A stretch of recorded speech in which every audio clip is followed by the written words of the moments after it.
Hello and welcome to the Eating Disorder Therapist podcast. I'm Harriet Frew, eating disorder therapist, here to support you in overcoming disordered eating and finding peace with food.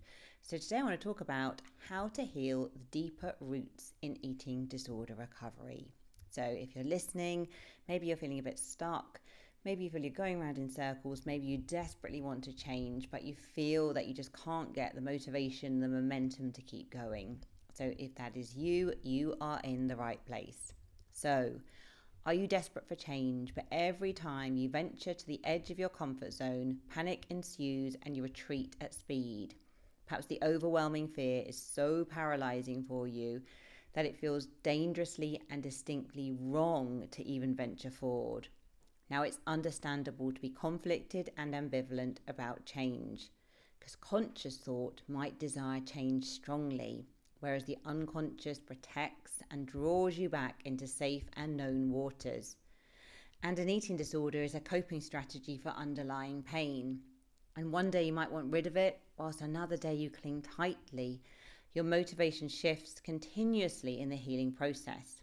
Sometimes you might feel spurred into action, other times you'll feel deeply contemplative and unsure. Perhaps you weigh up the pros and cons of change whilst getting tangled up in overthinking knots and feeling stuck. And relapses, blips, can be an inevitable part of the journey. So as you begin to change, you will reach the familiar boundaries of your old comfort zone. Your nervous system will signal potential danger and unfamiliarity. You'll be anticipating the bear in the hedge, ready to launch an attack. Reducing exercise might feel terrifying. Regular eating may feel excessive. Feeling full will feel uncomfortable. Any weight change might feel catastrophic.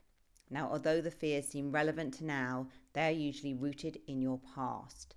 And you might associate any difference or unfamiliarity with a period of your life when you felt out of control with food and were spiraling into chaos. So what happens is your reactivated thoughts and feelings may catapult you to a scary place where you are imagining the worst. The trauma is relived, albeit unconsciously. So the inner child part of you is terrified and overwhelmed in that situation. They want to run from the perceived threat, and this threat feels real, but is not based in most cases in the reality of the present moment. Now, I know that doesn't make things any easier, because I think in the moment when you are feeling over full, when you're not able to exercise, when you feel that your weight has gone up, the fear is very overwhelming in the body. You'll be very emotionally dysregulated. You will genuinely feel that you are in a threat situation. But I guess what's so important is this needs to be healed so you can move beyond your fears. Otherwise, the inner child will sabotage your progress at every step. And you are not a child anymore. You are now an adult who is safer. Hopefully you're in a safer environment now, in safer relationships, and who has resources and accumulated wisdom. You're not back in that place that you were when you were a child. But the inner child needs healing and soothing so you can move beyond your old comfort zone and take transformative recovery steps. So what does healing your inner child even mean? So inner child work is a process of recognizing, understanding, validating and healing emotional wounds that you experienced in childhood and that continue to unconsciously impact your adult life. Now, if you're experiencing challenges in your adult relationships or with regulating your emotions, making changes in recovery, then it's highly likely that you have some inner child work to do. It's true for most of us. And people often come into therapy and describe having a lovely childhood. Now, you may relate to that or not.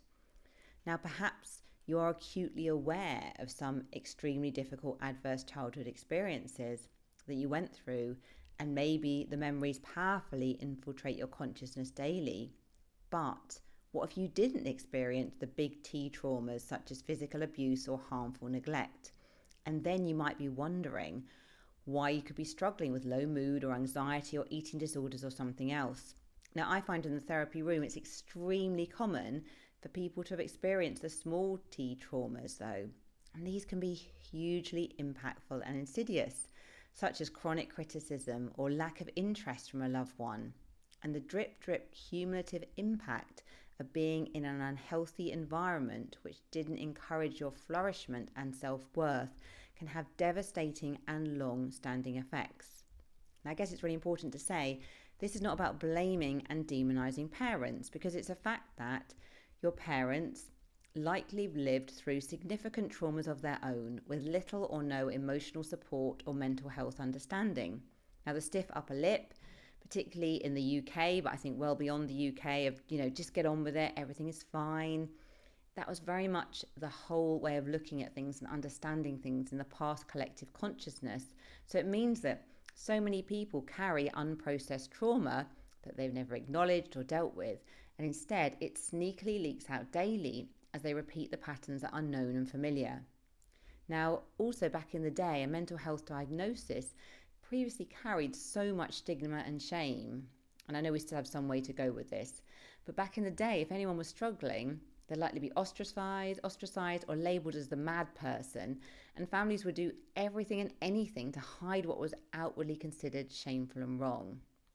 So it means that for most of us, unless your parents were in the minority and received really high quality, emotionally attuned parenting from their caregivers, or if they've had a lot of personal therapy, it's almost a given that dysfunctional coping has been reliably passed through the generations. It's just something that's going to happen. So inner child work involves an initial awareness and understanding of different ways in which your emotional needs may or may not have been met. And I guess just to say as well, it's not just parents, it's about teachers at school, it's about anyone that's been influential in your early life. It can be well beyond your family system. Now, inner child work involves an initial awareness and understanding of different ways in which your emotional needs may or may not have been met. And this gives you the opportunity to process your feelings and to begin to consider how you can genuinely self-parent and meet these needs going forward. And it helps you interrupt old faulty coping patterns that feel familiar but lead you back into destructive cycles. So to have emotionally thrived as a child, these are some of the conditions that will be helpful for you to experience. A consistent and stable home where life is mostly calm and peaceful. So when inevitable conflicts do arise, people can mainly apologize and repair the rupture. Now, this creates a strong sense of safety at home. Now, there's no such thing as perfect parenting, rather a good enough approach. But a child who receives good enough parenting feels seen, attuned to, validated, encouraged and supported as an individual. Now, this is independently of their achievements, their appearance, etc. What else can help a child thrive? Freedom. To be a child who's spontaneous, silly and playful without having to look after a parent or sibling and be overly responsible. Space to express the full range of emotions and feel heard. So emotions such as sadness or anger are listened and tended to, not shut down or shamed by a significant adult. So the parent supports the child to feel their feelings and to self-soothe. And feeling good enough as well in the home, in school, without having to achieve a specific grade or accolade to achieve worthiness. Now, you might have experienced some of the above some of the time, and you may have experienced some moments of deep lovingness and connection alongside the opposite of this too. And I think what's really important to say is that you can come from a very loving family but not have had your emotional needs met due to overwhelming and stressful family circumstances. And this is because families are complex, they're messy, they're imperfect. And maybe your family environment was beneficial to your emotional development, but you experienced hostility and difficulties at school or in friendships. So we have to look at the wider picture. So let's talk about some ways in which your inner child can become wounded. So maybe firstly, an unsafe home or school environment with much chaos and unpredictability. So if this happened, you'll be used to living in fear and will feel ready to flee the bear any moment. Your nervous system baseline is mainly fight-flight. Then you might experience a lot of daily anxiety and ruminate over worst possible scenarios. And if something joyful occurs, you fear it ending and a dread for what's coming next. So it's really hard to trust life. And you may have become hyper independent as a coping strategy, or very clingy in your relationships as you don't feel safe in the world.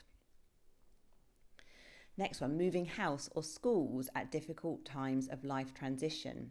So you may have buried grief from friendship losses or changes that were out of your control at the time. Maybe you became adept at people pleasing and masking your true self to fit in and avoid rejection. And you may have felt very unsafe in the transition, and this translated into a gnawing fear and uneasiness about life. Another one, parents being stressed or overly busy with little time for real connection. So maybe you learn to cope alone and internalize your own feelings. So you might have developed coping strategies to manage, little obsessive rituals, maybe restrictive emotional eating, maybe having to have the volume on the TV on a certain odd or even number, counting steps, little things like that. Maybe as well then you found it hard to trust others and believe that they cannot meet your needs. And you might be drawn towards emotionally unavailable people in friendships and romantic relationships as this dynamic is familiar.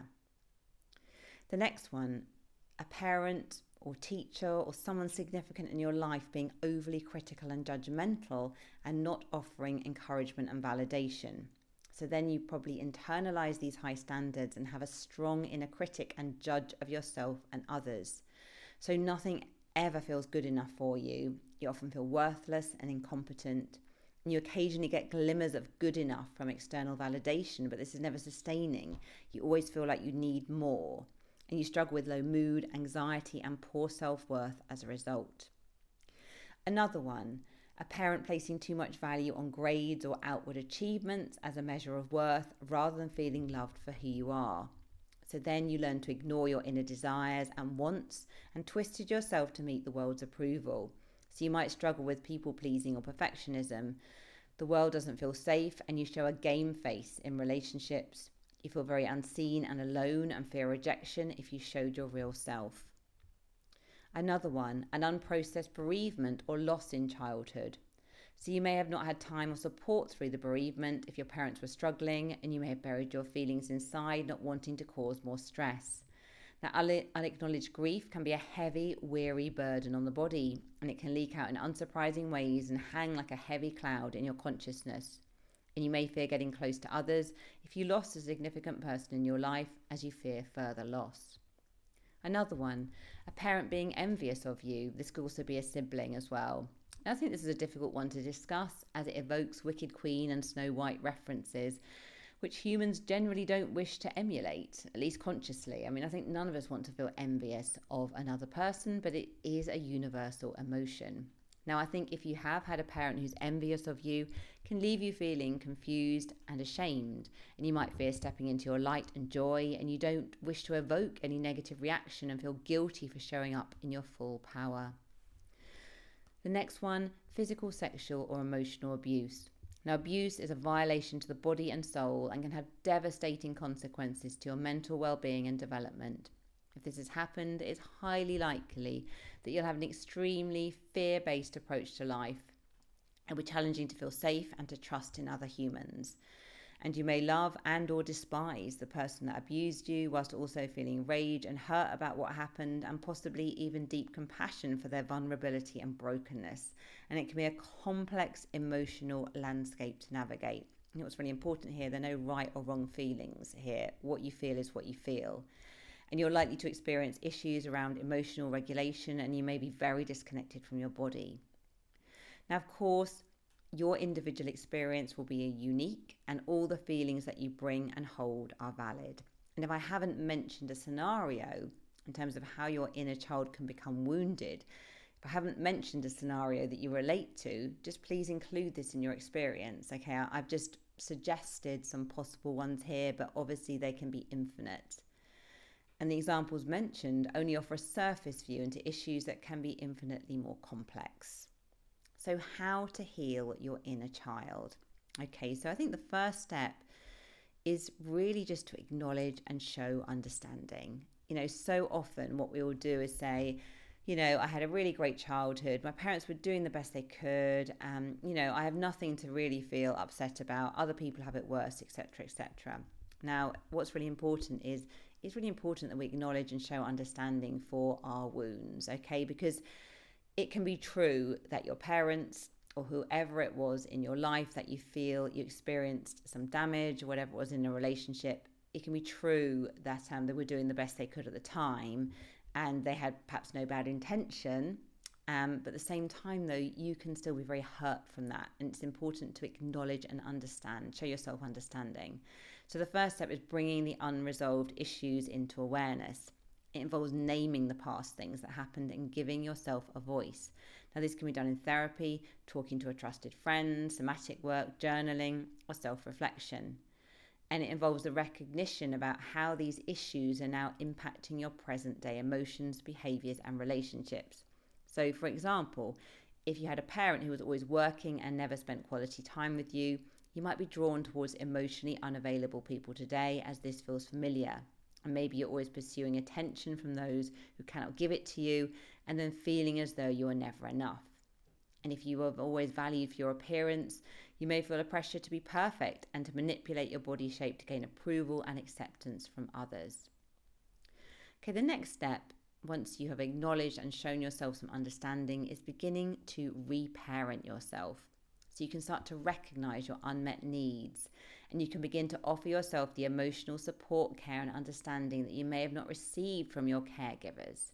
So this might include things like offering yourself validation, compassion, and kindness, allowing yourself time to rest and slow down, nurturing yourself by doing the things that you love for sheer enjoyment. For example, maybe reading, dance, music, art, or something else. It could be things like challenging negative thoughts or practicing mindfulness.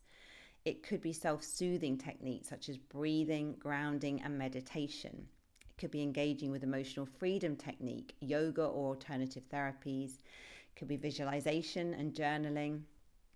And it could be having therapy, coaching, or some other form of personal development work.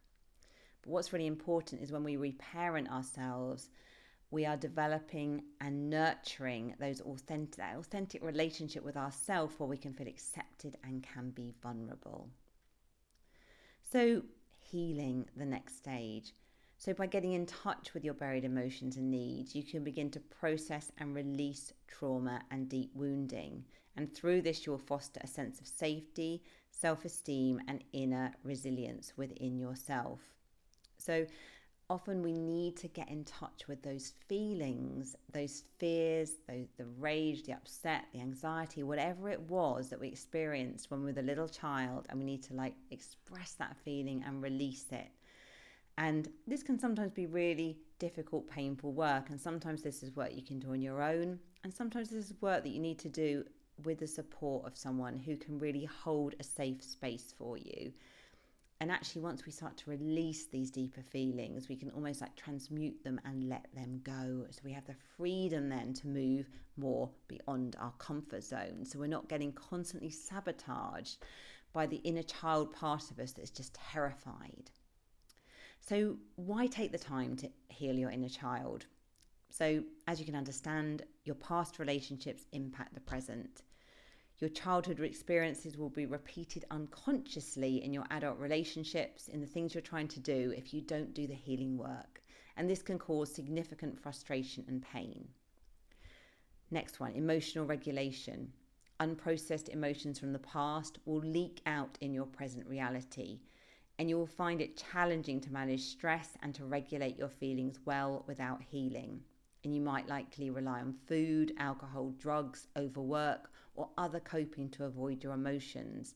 Now, these strategies, of course, they don't work effectively for your mental health long term. The next one as well is about self-worth and self-compassion. By doing this work, you will develop a stronger sense of self-worth and self-acceptance. Your inner critic will soften and you will develop substantial realms of compassion and self-kindness, and you will rely far less on the approval of others and will obtain an internal sense of peace and well-being. Now, overall, doing inner child work will vastly improve mental well-being. You're stepping outside of the old paradigm with resources and resilience, and you will source a deeper sense of peace and inner contentment, this being a life-giving and supportive internal resource that you can carry with you daily. Stepping into the unknown requires a letting go of control and leaning into self-trust. Now, if you have an eating disorder, these things might feel extremely unsafe and scary. But the other side of fear is where the magic happens. You can lean into the fear and emerge on the other side. Be brave, be courageous, you can do it. Okay, I hope you enjoyed this episode. If you're not following me already on Instagram, do seek me out at the eating disorder therapist _. And for further support with your relationship with food, do go to the eatingdisordertherapist.co.uk. If you enjoyed this podcast, I'll be so grateful if you'd follow, rate and review, as it helps it reach so many more listeners. And if you would like written articles of these podcasts to your inbox twice weekly for free, do sign up to my Substack. The link is in the show notes. Thank you so much for listening, and I look forward to sharing another podcast episode with you very soon.